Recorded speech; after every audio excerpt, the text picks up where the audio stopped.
Hi friends, welcome to nucleus chemistry. चलिए आज हम CSIR नेट के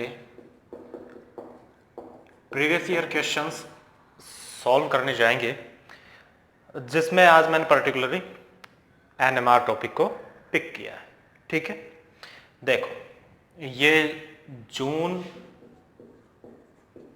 2011 के अंदर आया हुआ क्वेश्चन बेसिकली स्ट्रक्चर इलुसिडेशन के ऊपर है।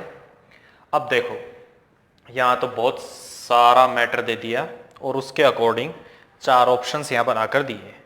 ठीक है, अब इन डेल्टा वैल्यूज, इन डेल वैल्यूज के बेसिस पर हमें जो राइट ऑप्शन है, जो एप्रोप्रिएट ऑप्शन है, उसको पिक करना है। चलो देखो, अब इन क्वेश्चंस को सॉल्व करने का सबसे इजीएस्ट वे क्या है?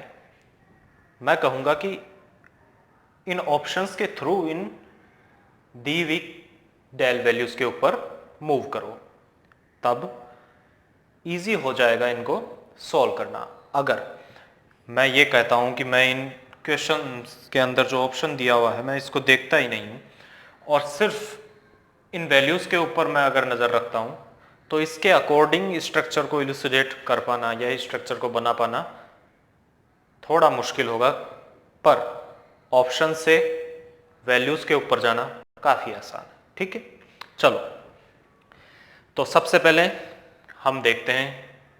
देखिए यहाँ पर ये जो 1H की डेल वैल्यू दी हुई है प्रोटॉन की, उसके लिए कपलिंग कांस्टेंट की वैल्यू 16 हर्ट्ज है। ठीक, अब आप ये जानते हैं, ये देखो यहाँ डबल बॉन्ड, यहाँ डबल बॉन्ड, यहाँ डबल बॉन्ड और यहाँ डबल बॉन्ड। अब आप ये जानते हैं कि यहाँ पर ट्रांस प्रोटॉन्स होंगे, यहाँ भी ट्रांस प्रोटॉन होंगे। इस वाले ऑप्शन के अंदर ट्रांस प्रोटॉन नहीं हो सकते। ठीक है, क्यों? क्योंकि यहाँ पर ये कार्बन है और इधर हाइड्रोजन सिस पोजीशन पर आएंगे और हमें दिया हुआ क्या है, 1H और 1H, यानी सिर्फ एक हाइड्रोजन की ही बात हो रही है। यहाँ पर कार्बन तो है, उसके साथ हाइड्रोजन है, लेकिन जो क्वेश्चन में दिया हुआ है वो सिर्फ सिंगल हाइड्रोजन। तो इस वजह से मैं यहाँ H और यहाँ H इन दोनों के बारे में कंसिडर नहीं करूँगा, मैं सिर्फ सिंगल 1H को पिक करूँगा। तो वो यहाँ पर मुझे सिस पोजीशन पर मिलेंगे। ठीक है, तो इसमें सिस है, इसमें सिस है, यहाँ ट्रांस और यहाँ क्या है, यहाँ भी ट्रांस। तो देखिए ऑब्वियसली 2 ऑप्शन तो यहाँ वैसे ही कट गए, क्योंकि ये जो कपलिंग कांस्टेंट की इतनी ज़्यादा जो वैल्यू आ रही है वो ट्रांस के लिए ही होगी, सिस वालों के लिए तो हो नहीं सकती। तो इनको तो आप यहाँ से इरेज कीजिए, ये लीजिए। अब बात करते हैं इन दोनों पर। ठीक है, ये दोनों ट्रांस हैं, तो यहाँ दोनों ऑप्शन को कंसिडर करके हम चलेंगे। चलो अब नेक्स्ट आगे देखते हैं। देखिए यहां आते हैं हम 4.1 2H क्वाड्रेट, J की वैल्यू दी हुई है, और यहां 1.25 3H ट्रिपलेट, इस तरह से। ठीक है, चलो अब जरा यहां ध्यान से देखिएगा, 2 हाइड्रोजन्स, ठीक है, और क्वार्टेट। ठीक, यहां 2 हाइड्रोजन हैं, यहां 2 हाइड्रोजन हैं, यहां भी 2 हाइड्रोजन और यहां भी 2 हाइड्रोजन। ठीक, अब क्वार्टेट, तो ये ठीक है, यहां भी क्वार्टेट बन जाएगा और यहां भी जो बनना है वो बनेगा। लेकिन देखो हमें इन 2 हाइड्रोजन्स की जो डेल वैल्यू है वो कितनी दी हुई है, 4.1, और मैं ये जानता हूं, हम ये जानते हैं कि यहाँ जो हाइड्रोजन्स हैं उनकी वैल्यू 4.1 के करीब नहीं होगी, और यहाँ जो हाइड्रोजन्स हैं उनकी वैल्यू भी 4.1 के करीब नहीं होगी, क्योंकि यहाँ पर कार्बोनिल वाला ग्रुप प्रेजेंट है, तो इस वजह से मैं लगभग 2.1 से 2.4 तक ही कंसिडर करूँगा। अब यहाँ ये ऑक्सीजन है, और ऑक्सीजन के नज़दीक जो प्रोटॉन होता है उसकी वैल्यू लगभग 4.1 से 4.3 के आसपास ही पार पर मिलियन में हम देखते हैं। ठीक, तो इसका मतलब ये इस हाइड्रोजन की बात यहाँ पर हो रही है। ठीक, तो ऑब्वियसली ऑप्शन कौन सा करेक्ट हो जाएगा यहाँ पर? A option. चलो अब नेक्स्ट क्वेश्चन देख।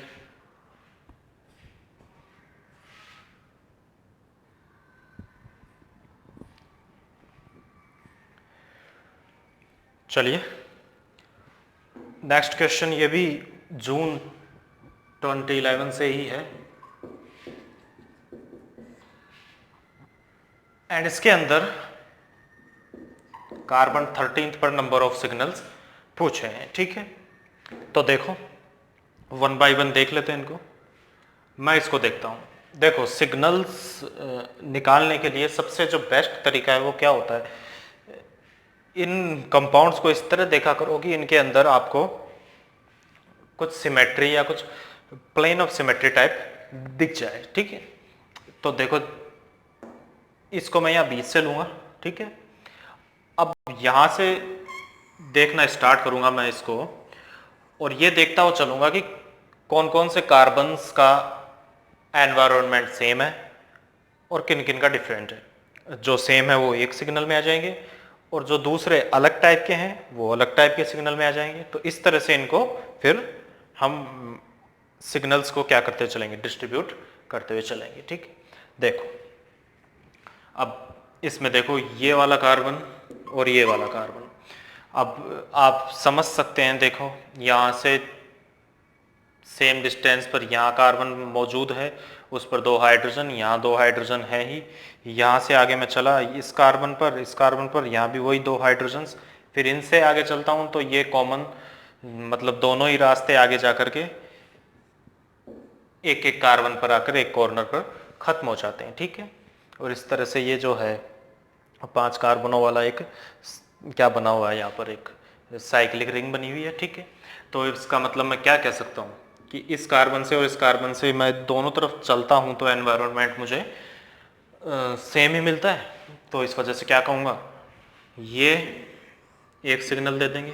ठीक, अब चलिए नेक्स्ट मैं इसकी और इसकी बात करता हूँ। ठीक, तो मैं इन दोनों से कहूँ तो देखो, इन चारों से कहूँ तो इनसे इस तरफ आता हूँ तो मुझे ये कार्बन मिलेंगे।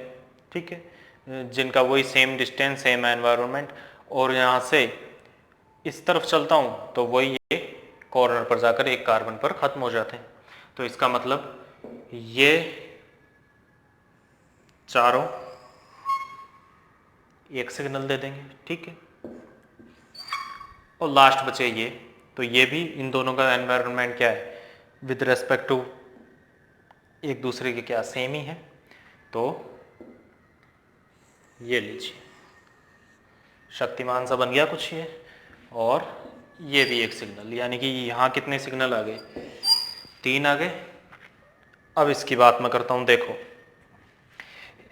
इसको अगर आप बड़ी आराम से देखेंगे तो क्या दिखेगा, ये इस तरह से दिखाई देगा आपको कि अगर मैं इन दोनों को पकड़ लेता हूँ तो ये देखो उधर निकला हुआ है, ब्रिज कंपाउंड है ना ये।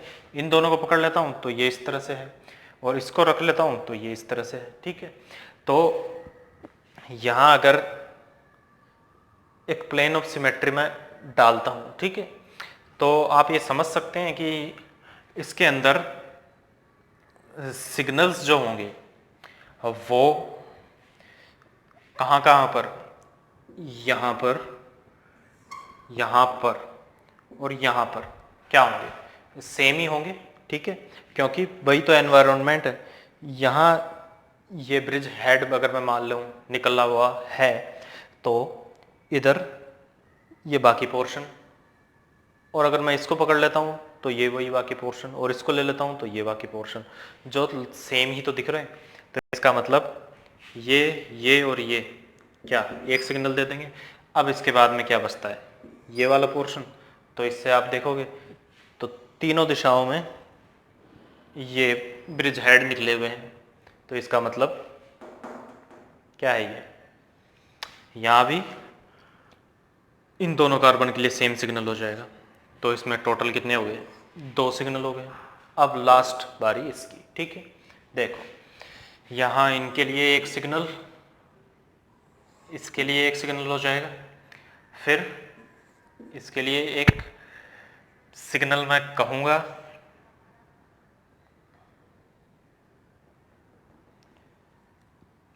देखो 1 2 3, ये 4 और ये कितना हो जाएगा 5, ठीक।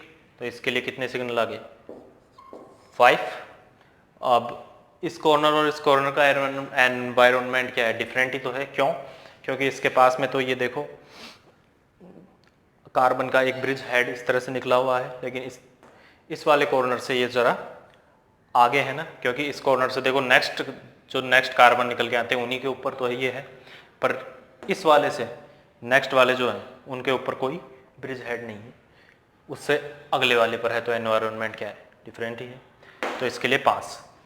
तो इस क्वेश्चन के अंदर जिस ऑप्शन में ये है 3 2 5, यानी कि बी ऑप्शन वो करेक्ट है, ठीक। नेक्स्ट चलते हैं।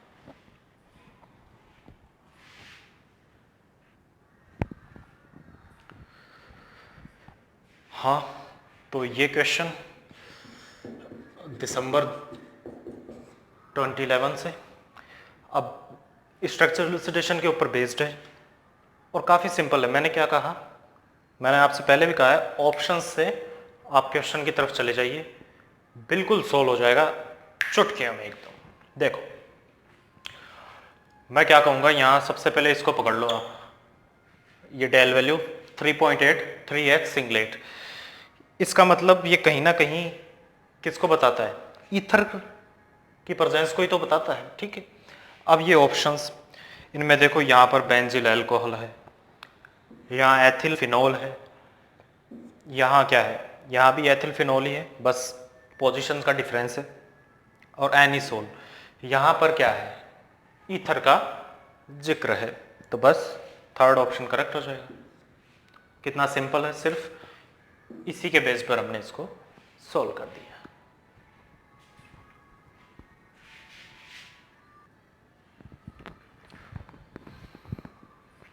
हाँ, तो ये नेक्स्ट क्वेश्चन है,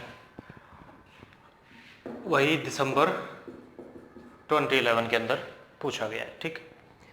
देखो यहाँ X टाइप के प्रोटॉन है, बेसिकली ये एक AX3 टाइप सिस्टम है, जिसके अंदर X टाइप के प्रोटॉन, जिसके लिए जो डेल वैल्यू है वो दी हुई है, ठीक है, पार्ट पर मिलियन के अंदर। और ये A टाइप के प्रोटॉन्स हैं, जिनके लिए ये डेल वैल्यू दी हुई है, ऑपरेटिंग फ्रीक्वेंसी दी हुई है इंस्ट्रूमेंट की। और इन सभी इंफॉर्मेशन के बेसिस पर क्या कर रहा है, केमिकल शिफ्ट पूछ रहा है A और X दोनों टाइप के प्रोटॉन्स के लिए, एंड कपलिंग कांस्टेंट पूछ रहा है, ठीक है। अब आप ये जानते हैं कि हम सबसे पहले सबसे इजी को ले लेते हैं, यहाँ पर कपलिंग कांस्टेंट को निकाल लेते हैं, ठीक है। देखो इसके लिए अपन क्या करेंगे, सीधा सा ट्रिक है, हमको करना क्या है, कोई भी चाहे तो इनमें से या इनमें से, ठीक है, सीरियल वाइज की नहीं, डेल वैल्यू को आप 2 डेल वैल्यू को पिक कर लीजिए, चाहे तो इनको किए, चाहे इनको कर लीजिए, चाहे इनको कर लीजिए, ठीक है, या फिर इनको कर लीजिए, ठीक है। तो चलो मैंने इनको कर लिया, 2.3 2.1 सब्सट्रैक्ट किया, तो यहाँ पर कितना बचेगा आप 0.2, और 0.2 आ गया। अब इसको ऑपरेटिंग फ्रीक्वेंसी से क्या कर देना है, मल्टीप्लाई कर देना है, तो यहाँ कितना आ जाएगा 20। ठीक है, तो अब बात समझ में आई। यहाँ कपलिंग कांस्टेंट का जो मैग्नीट्यूड है वो कितना हो जाएगा 20। ओके, नाउ केमिकल शिफ्ट अपन को सॉल्व करना है। ठीक है, तो एक बार यहाँ तक नोट कीजिए आप।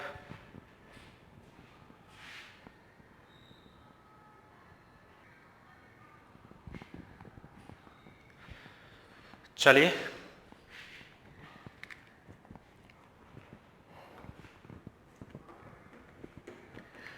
अब कपलिंग कांस्टेंट तो सॉल्व हो चुका, केमिकल शिफ्ट देखते हैं।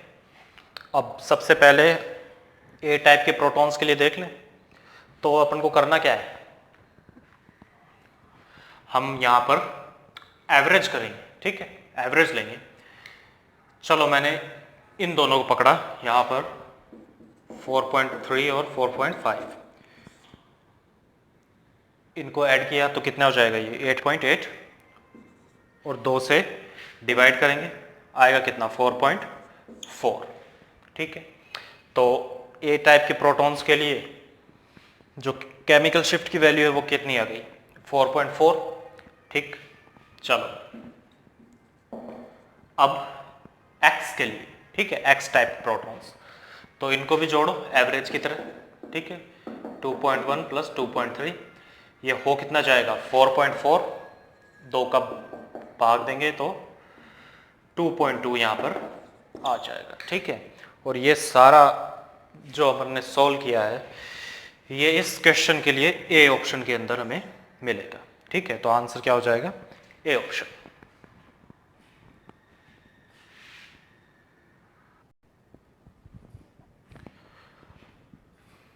चलिए, ये फिर से स्ट्रक्चरल इलुसिडेशन के ऊपर बेस्ड है।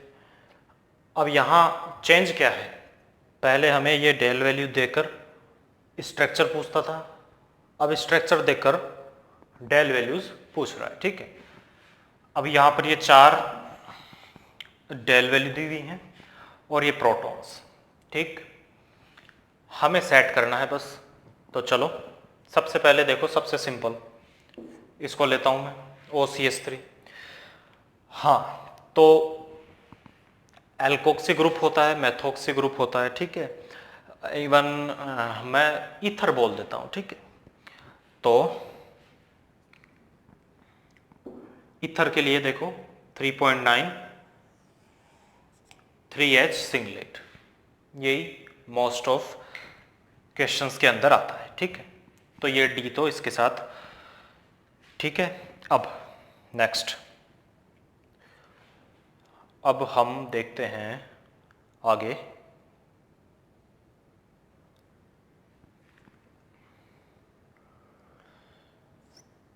इन दोनों के बारे में। ठीक है, 6.8 और 5.7।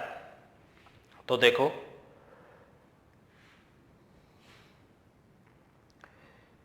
मैं इसमें अगर थोड़ा सा रेजोनेंस कर दूं तो क्या होगा, यहाँ पर नेगेटिव चार्ज और यहाँ क्या आ जाएगा, पॉजिटिव चार्ज। ठीक है, तो ये डी शील्डेड कार्बन हो गया, और डी शील्डेड कार्बन हो गया तो इसकी वजह से इसकी जो डेल वैल्यू है वो मुझे बड़ी भी मिल जाएगी। ठीक है, और इसके लिए मुझे डेल वैल्यू कम मिलेगी। ठीक, तो यहाँ जो बी प्रोटॉन है उसके लिए तो 6.8 और ये जो ए है उसके लिए 5.7, तो बचा हुआ फिर इसके साथ हम जोड़ देंगे। ठीक है, तो ये सारा सेटअप डी ऑप्शन के अंदर आपको मिलेगा। ठीक, नोट डाउन कीजिए इसे।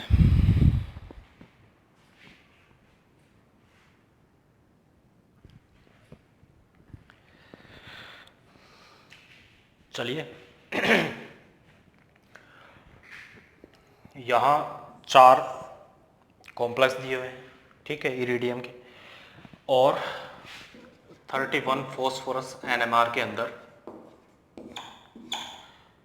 सिग्नल्स पूछे हैं, और वो डबलेट में होंगे, ट्रिपलेट में होंगे, किस में होंगे, ये पूछा है। ठीक है, तो क्वेश्चन में क्या दिया हुआ है कि ये इरिडियम के कॉम्प्लेक्स हैं, फॉस्फोरस है इनके अंदर, फॉस्फीन लिगेंड, और पूछा गया है कि इनमें से कौन सा कॉम्प्लेक्स 31 फॉस्फोरस NMR के अंदर ट्रिपलेट और डबलेट देगा।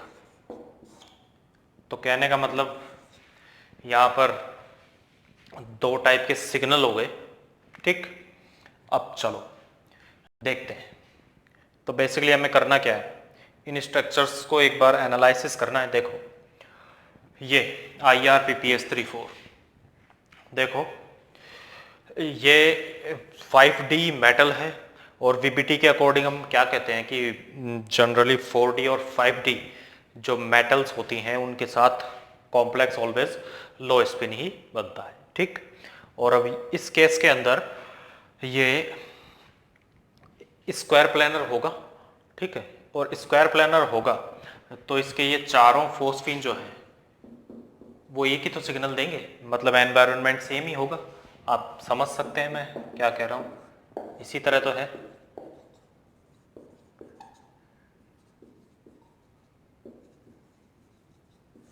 तो चारों जो फॉस्फोरस है वो सिंगलेट ही देंगे, ठीक है, और सिग्नल भी एक ही रहेगा। चलो तो ये ऑप्शन नहीं होगा, मतलब ये ऑप्शन नहीं होगा। अब इसको देखते हैं हम, ट्रांस IRClCO PPS32, ठीक। ये भी वही स्क्वायर प्लानर, आप बना लो इनको, यहाँ PPS3 और यहाँ PPS3, ठीक है। और यहाँ पर मान लो Cl और यहाँ CO, ठीक। तो अब ये जो है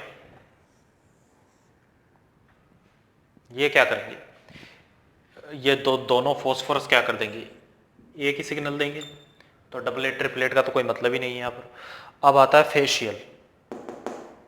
फेशियल ये ऑक्टाहेड्रल कॉम्प्लेक्स।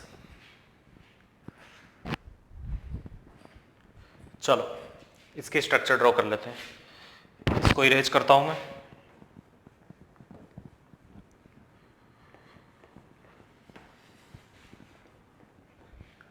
अब मेरे सामने फेशियल, इसको मैं स्टैगर्ड लाइट स्ट्रक्चर के अंदर ड्रॉ कर लेता हूं, क्योंकि पूरा बनाने का टाइम है नहीं हमारे पास, ठीक है। ये लीजिए, अब इसमें यहाँ मान लो क्लोरीन है, क्लोरीन क्लोरीन, और यहाँ ये है PPS3 और PPS3, ठीक।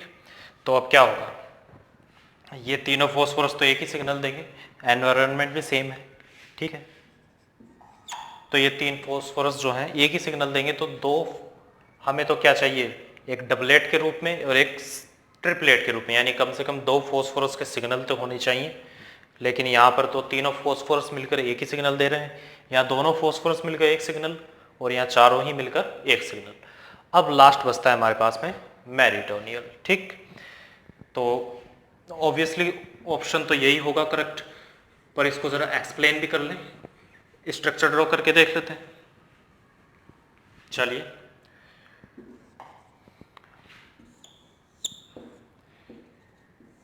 ये यहाँ एक PPS3 और यहाँ एक PPS3 और यहाँ एक PPH3, ठीक है। फिर यहाँ क्लोरीन और यहाँ क्लोरीन, ठीक है। अब देखो इन फॉस्फोरस के लिए, इन दोनों के लिए एनवायरनमेंट अलग है, इसके लिए अलग है, ठीक है। ये नीचे की तरफ है ना, और ये दोनों यहाँ अप साइड में, ठीक है। तो अब मैं क्या कह सकता हूँ, इसके लिए अलग सिग्नल, इन दोनों के लिए अलग सिग्नल। तो चलो देखो इसको करता हूँ मैं। इसके लिए नंबर ऑफ नाइन्स अपन ड्रॉ करें तो क्या कहेंगे, 2Ni+1, तो ठीक, ये लो 2, इसका मतलब डबलेट।